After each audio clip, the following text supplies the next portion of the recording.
Bom, então a gente vai falar um pouco sobre essa entrevista, aconselhamento e revelação diagnóstica. Como eu estava falando, a gente já realiza isso o ano inteiro, em todas as unidades, mas a gente intensifica mais nesse dezembro, para a campanha. Um dos aspectos importantes é a entrevista, a gente ter um local que consiga ser mais reservado. Mesmo em campanha, a gente consiga ter um espaço no qual a gente consiga fazer essa entrevista com as pessoas sem que um outro escute, né? E falar um pouco, situar um pouco qual que é o nosso serviço objetivo. Nós, CTA, quando a gente está na rua, a gente vai falar que é o centro de testagem, vocês da unidade de saúde de cidade menor, você consegue também falar um pouquinho mais que é da unidade do serviço, que é saúde e acolhimento. E a gente sempre reafirma a questão dos sigilos, né, porque o que acontece até mesmo aqui eles têm um receio dessa informação para que finalidade, quem vai ver, quem vai verificar, qual que vai ser a avaliação das pessoas, se caso acontecer de alguma pessoa estar vendo. O que nos norteia bastante é a ficha do Fique Sabendo. Ela é um grande norte para a gente saber investigar por qual motivo está procurando, né, a testagem, saber o tempo da última testagem, para depois até poder estar direcionando as pessoas. E da gente tentar, dentro dessa entrevista, desse primeiro acolhimento, tentar não verbalizar expressões, né, de conceitos nossos, de algumas peculiares ou de religiosos, e nem por verbal, que às vezes quando a pessoa vai falar assim, tive relação com 5, 6 pessoas, a pessoa já faz uma cara de assustado, ou, né, a gente não fala, mas acaba transmitindo pela face. Então, a gente precisa tomar muito cuidado nesse momento. E esse já é um momento de acolhimento. Então, a gente tem que estar apto a escutar sem um julgamento. E aí eu trouxe aqui um pouco o que seria esse aconselhamento. O aconselhamento não é eu colocar a minha opinião ou a pessoa vai falar e eu vou falar o que ela tem que fazer.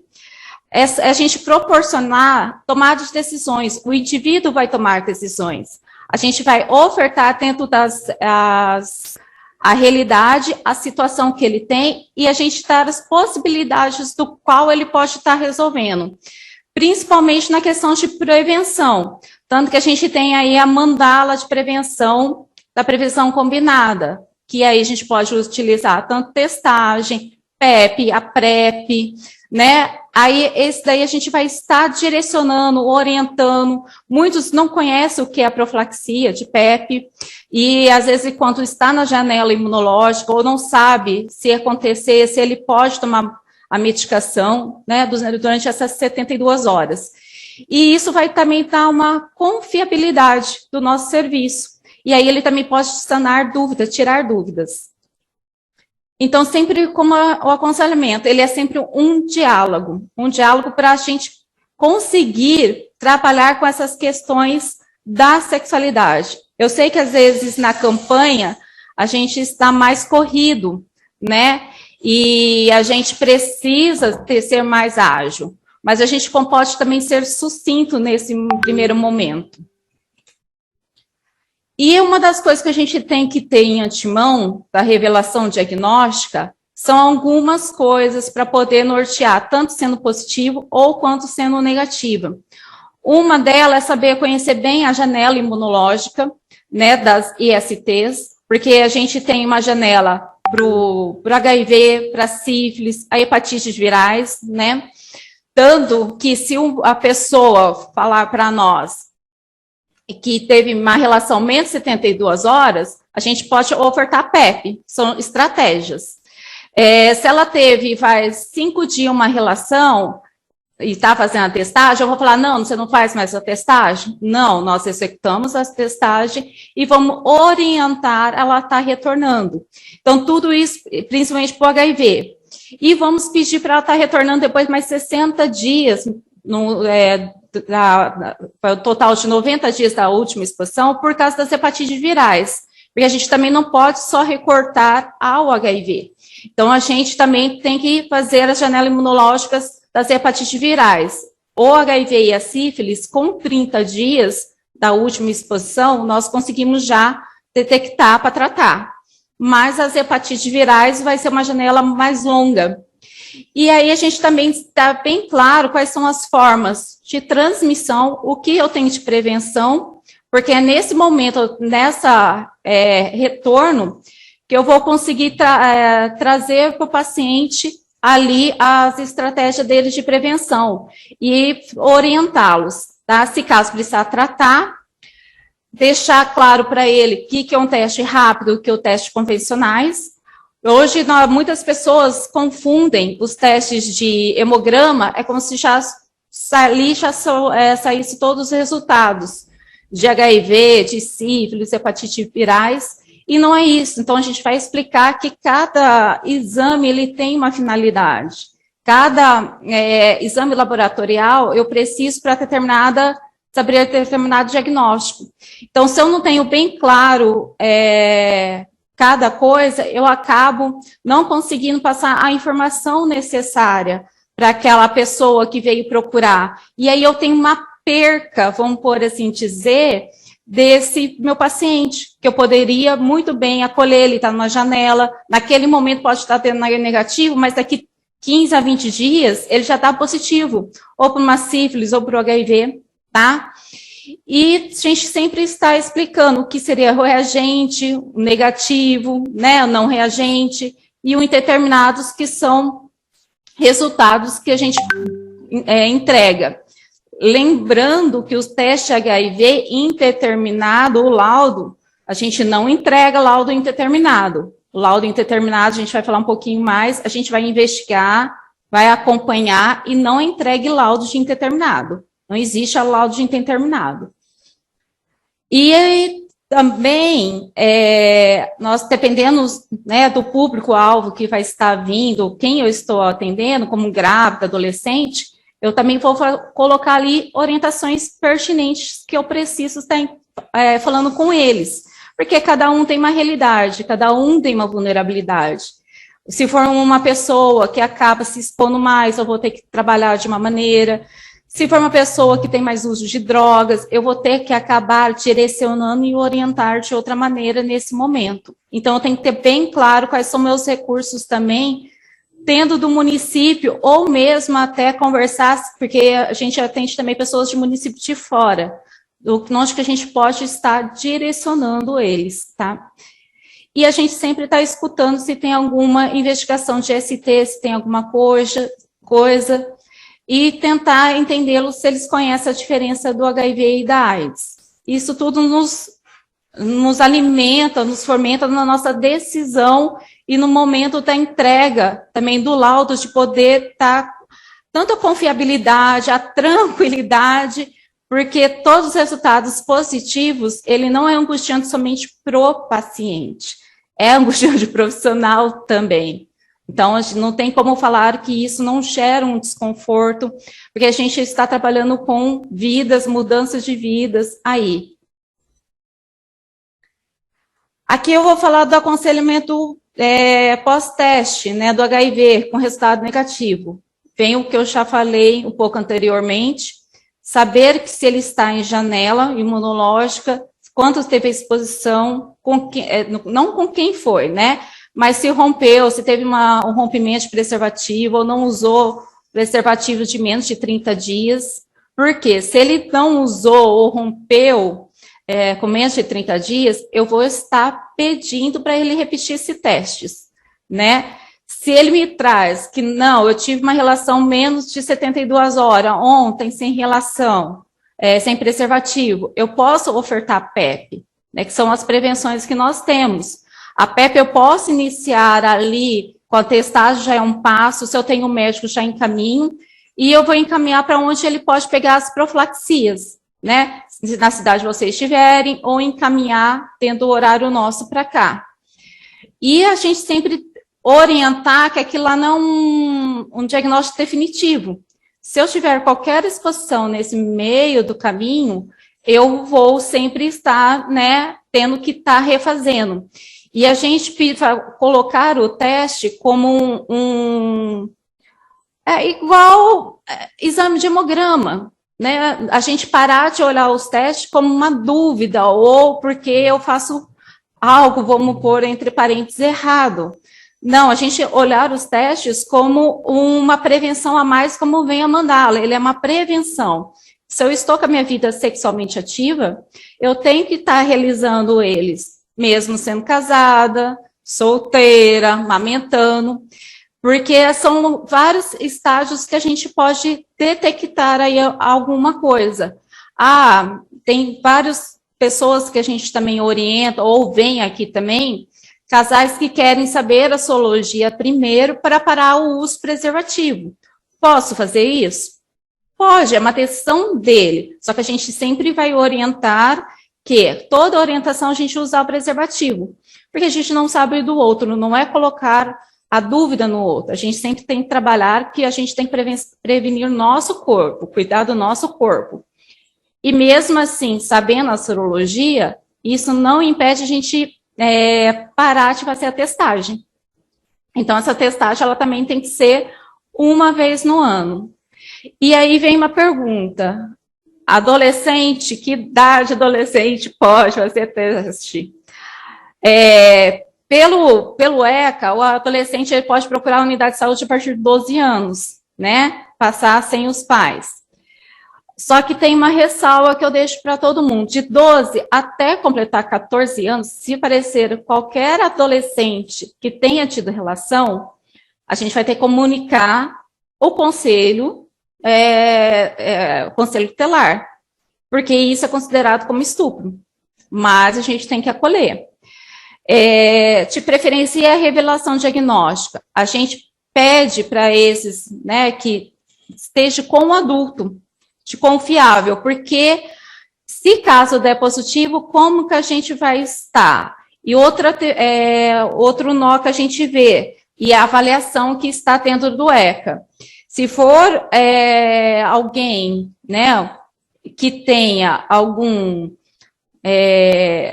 um déficit intelectual é uma palavra meio, que eu falei, mas é errada, né? Mas se tem algum comprometimento que não tenha discernimento, a gente sempre pede para estar com o adulto. E isso é colocado no estatuto. E a gente tem até alguns, se vocês procurarem, um livro de brochura de referência para profissionais de saúde, no atendimento de adolescentes. E aí ele está também falando sobre o HIV. Então, eu acho que lá é um ótimo norteador.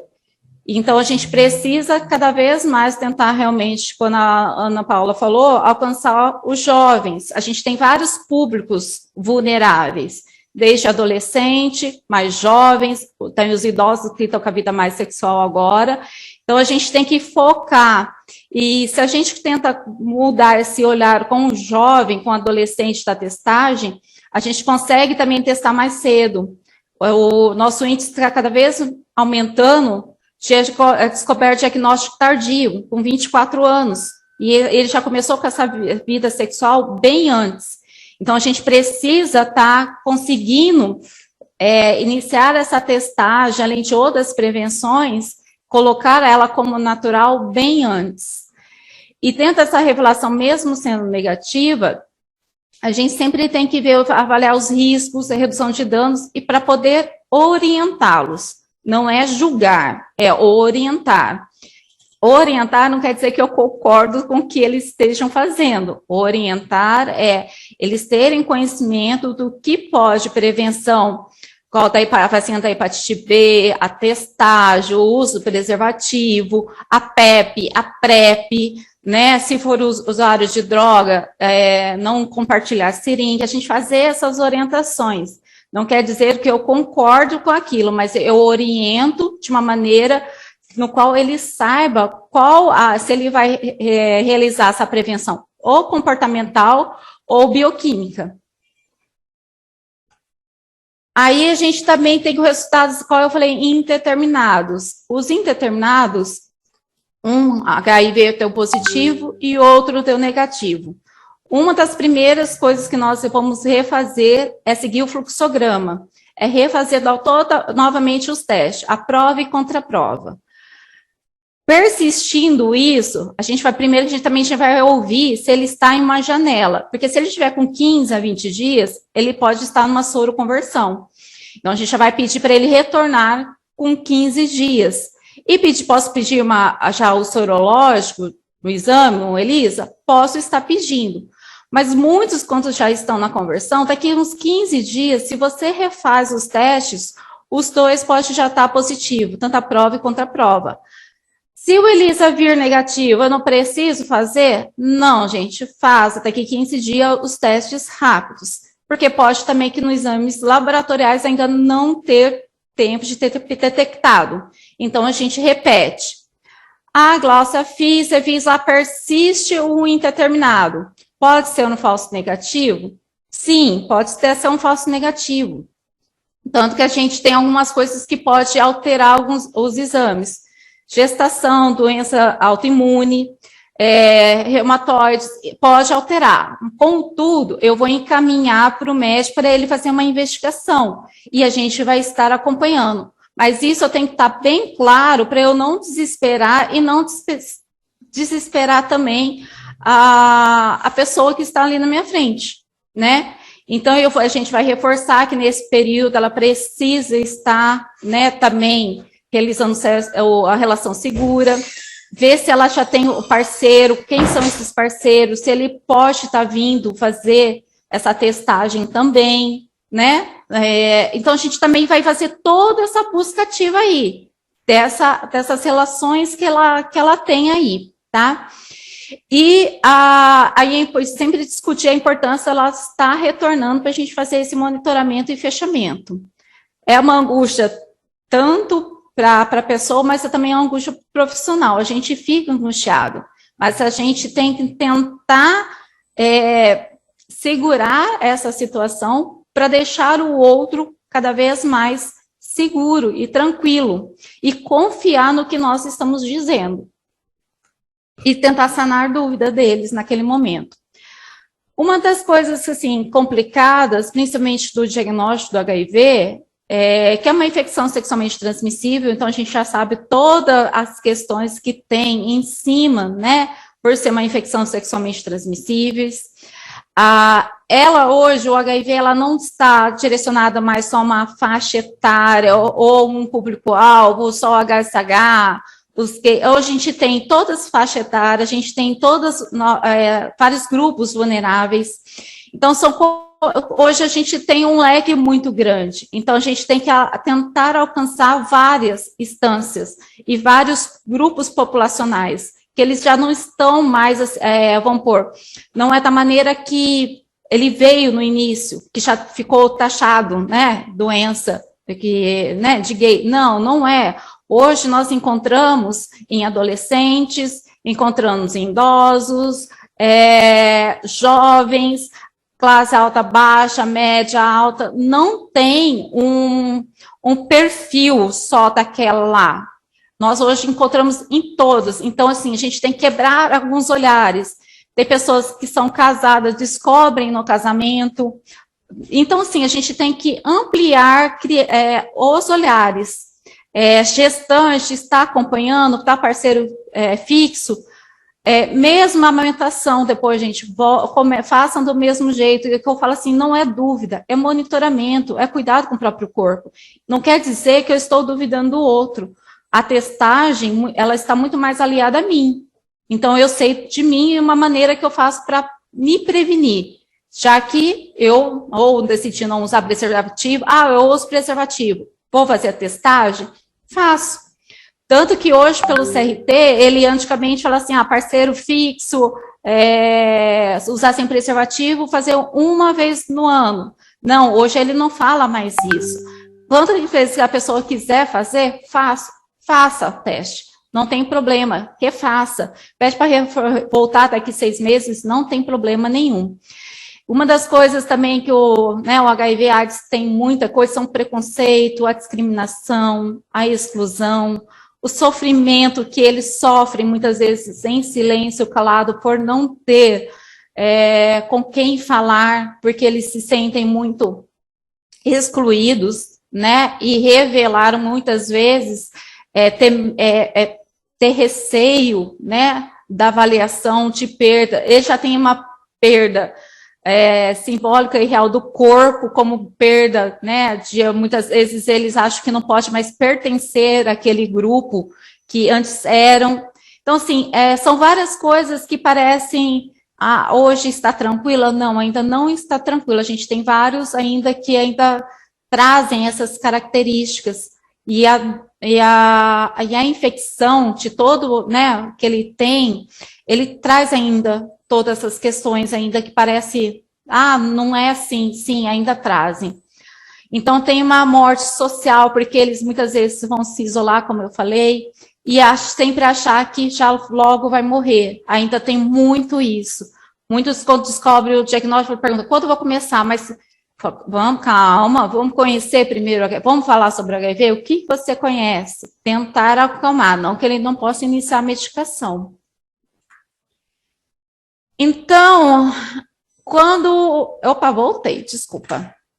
Então, todos esses fatores tornam a revelação diagnóstica um pouco complicada.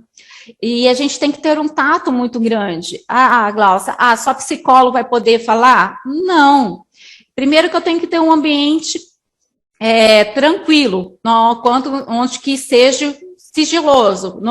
Mas eu estou no meio de uma multidão. Eu vou tentar conversar mais baixo possível, ou num lugar mais isolado, onde que não tenham pessoas, que a gente trabalha com o evento da atividade extramuro, a gente tem, né, uma quantidade muito grande, uma pessoa só para entregar o laudo e a orientação, no qual a gente vai tentar ser mais sucinto possível, tentar acolher naquele momento e pedir para ele estar procurando no outro dia o nosso serviço para tentar sanar.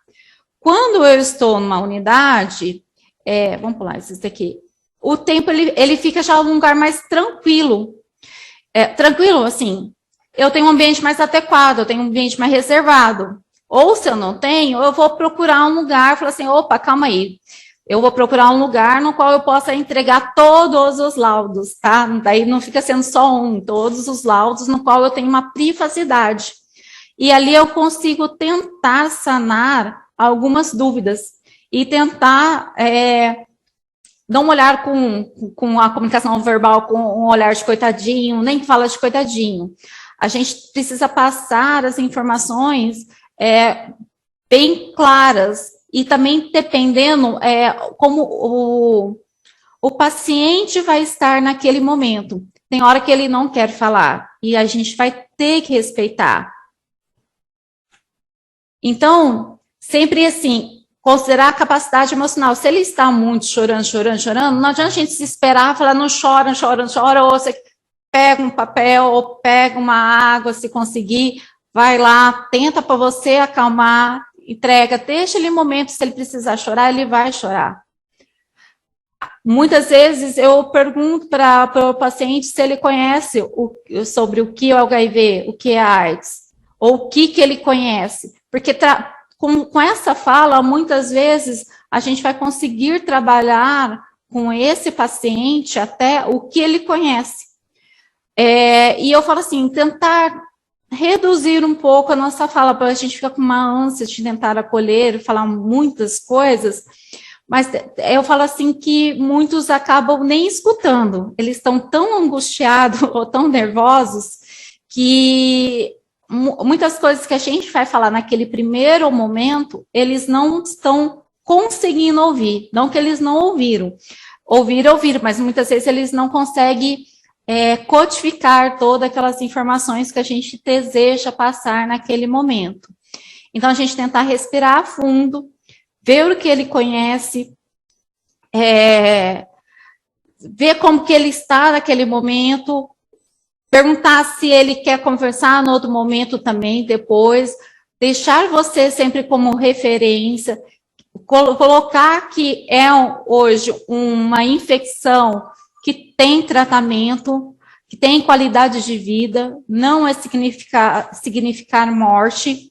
Hoje eu posso trabalhar, estudar, ter filhos, isso não me impede de ter filhos, não me impede de ter namorado, não me impede de ter nenhum relacionamento. Eu consigo ter a minha autonomia. Sempre, né, tentar estimular, se ele quer ficar, como eu falei, quer ficar em silêncio? Respeita o silêncio. Só tá aí, minha mãe, se ficar muito tempo, a gente também tem que, mas, né, tá uns 5 minutinhos, tá, vamos conversar? Ó, eu estou aqui, ó, a gente vai estar direcionando você para outro lugar, pode ficar tranquilo, que isso é um segredo. O segredo não, também não é segredo, é sigilo, né? As pessoas não precisam saber, só eu que vou saber, eu vou encaminhar para o médico que está direcionando, né? Porque cidades menores eu vou direcionar via cross, né? Então, as pessoas da cidade não vai saber. Então, isso é tudo você tentar amenizar as ansiedades, principalmente quando a gente tem cidades menores. Porque o maior receio é que as pessoas fiquem todo mundo sabendo.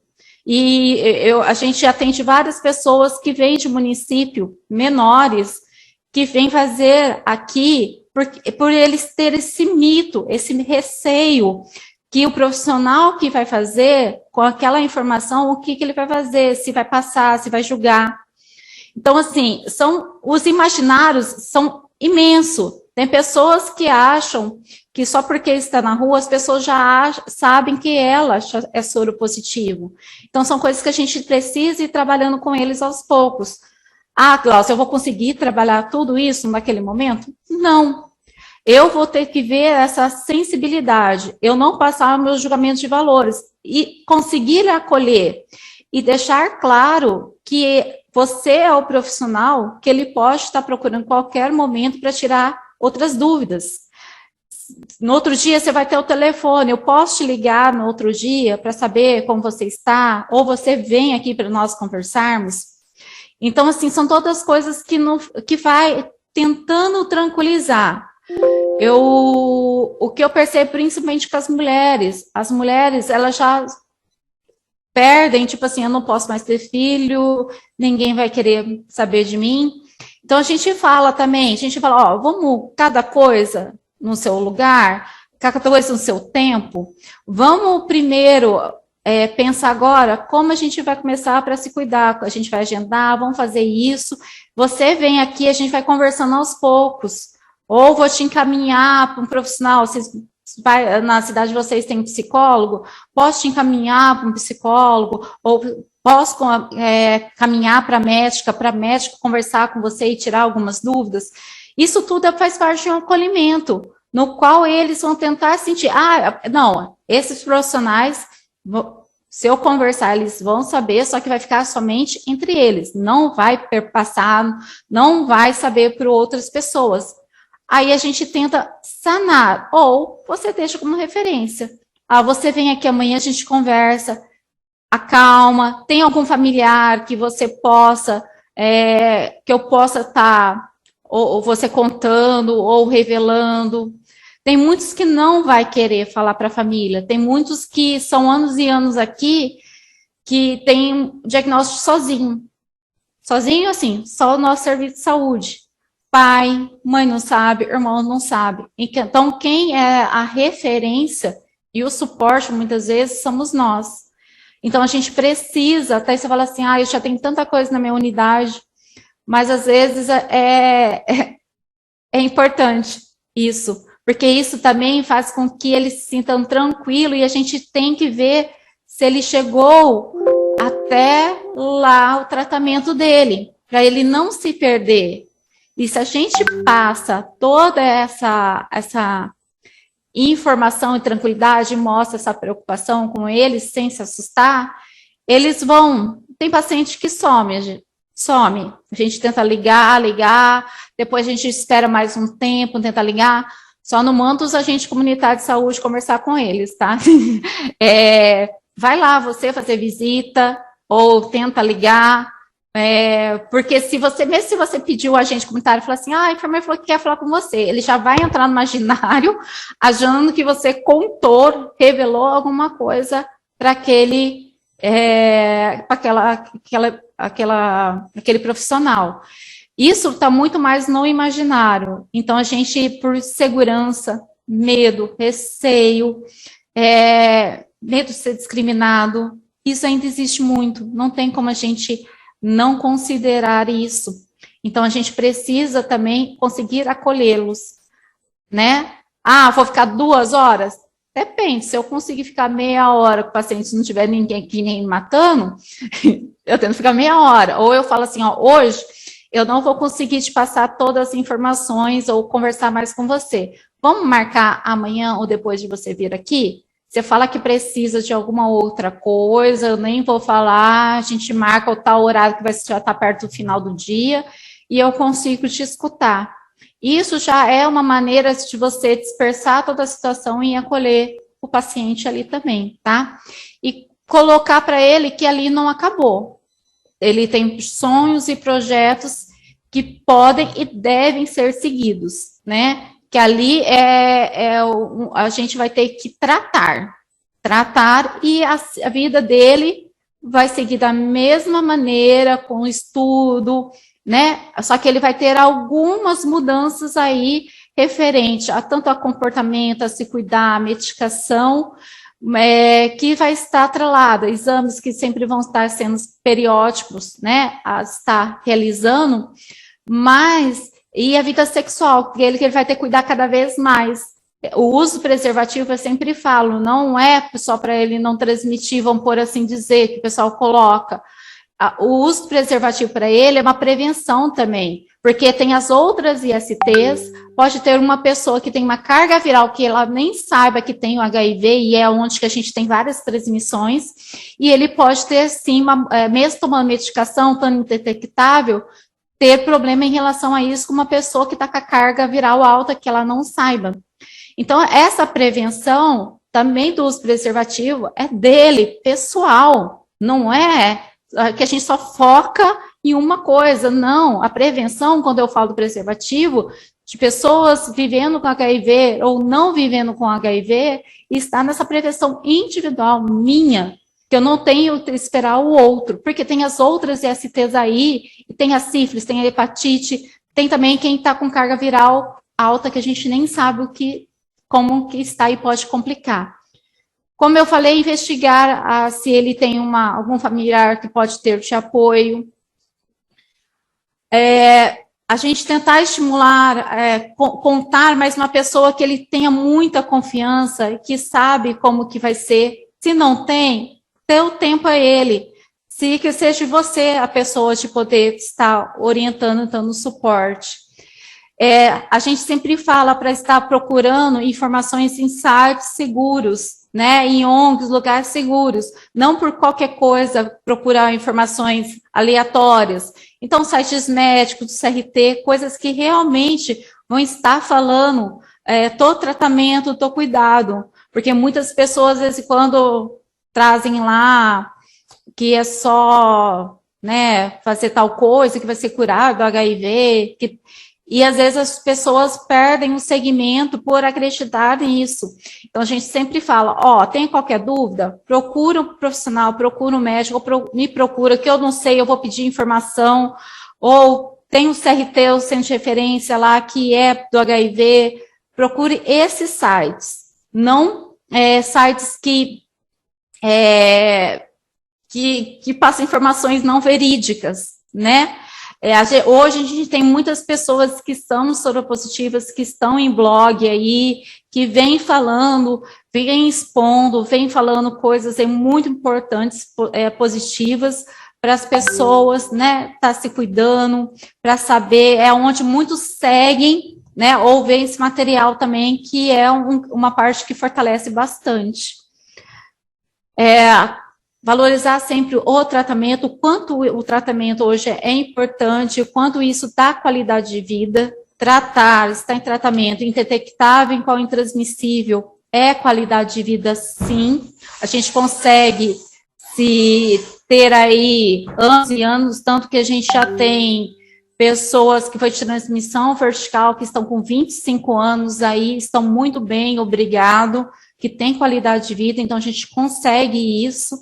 Então, mostrar as coisas positivas do tratamento, né? E esse autocuidado que ele precisa ter com ele. E assim, a forma que é revelado o diagnóstico, a forma que nós acolhemos, isso vai ter uma grande norteador diferença nesse ele chegar até a ponta. Tem algumas pessoas que vêm conversar com a gente, às vezes se torna a revelação tão traumática, que ela prefere nem procurar alguns serviços. Então, quando a gente consegue tentar acalmar, tipo, tá, o que eu já sei do HIV, o que eu posso passar de informação para esse paciente, o que eu consigo, o que eu consegui acalmá-lo, de onde que eu vou saber todos esses passos, para onde que eu vou encaminhá-lo, isso também acaba trazendo uma calmaria para o paciente, um acolhimento. Então, saber toda essa trajetória, me sentir um pouco segura, mais segura sobre essa informação, vai dar essa segurança para eles também. Então, assim, tentar segurar a ansiedade, segurar o nervosismo, não é fácil. Entender que qualquer diagnóstico de qualquer doença ou infecção que muda a trajetória da vida, ela é forte, né? Eu estou colocando aqui, a gente está pelo HIV, mas tem outras doenças aí que mudam severamente a vida das pessoas. E não é tão diferente. É que o HIV, ele tem tantas coisas aí com a sexualidade que, às vezes, a gente tem que tirar alguns conceitos por de lado e conseguir trabalhar com o sujeito. Tá? Bom, pessoal, alguém tem alguma dúvida ou precisar de qualquer informação, me coloco à disposição aqui pelo programa da ST AIDS. Alguém quer perguntar alguma coisa que eu possa responder?